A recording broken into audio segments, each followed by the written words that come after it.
पाकिस्तान में एक और इंतहाई दिलखराश वाक़या पेश आया है। हैदराबाद में कमसिन बहन भाई ज़्यादती के बाद कत्ल कर दिए गए। अभी तो ज़ैनब का दुख भी बाकी था, अभी तो दीगर मासूम बच्चों के भी दुख बाकी थे, लेकिन एक और दिलखराश सानहा सामने आ चुका है। अगर ज़ैनब के कातिलों को सरेआम फांसी दी जाती तो आज ये वाक़यात देखने सुनने को न मिलते। हैदराबाद में कमसिन बहन भाई ज़्यादती के बाद कत्ल।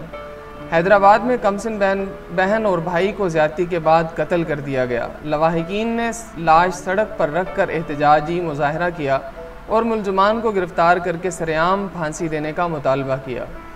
मकतूलैन के वालिद इंतज़ार सयाल के मुताबिक 8 जुलाई को रुखसार और इसके भाई कादिर को एक मोहल्लेदार उस्मान वरगला कर साथ ले गया था। कादिर बख्श इसी रोज़ रात ज़ख्मी हालत में एयरपोर्ट रोड से मिला, जो बाद अज़ां अस्पताल में दम तोड़ गया। वालिद का कहना है कि 7 साला बच्ची रुखसार की लाश गुज़श्ता रोज़ बरामद हुई, जिसे ज़्यादती के बाद कत्ल किया गया है। लवाहिकीन ने JOR कॉलोनी में लाश सड़क पर रखकर एहतजाजी मुजाहरा किया और मुलजमान को गिरफ़्तार करके सरेआम फांसी देने का मुतालबा किया। दूसरी जानिब पुलिस का कहना है कि लतीफ़ाबाद बिस्मिल्लाह सिटी ब्लॉक A1 में खाली मकान से इस बच्ची की लाश बरामद हुई है और इस हवाले से मज़ीद तफ्तीश जारी है।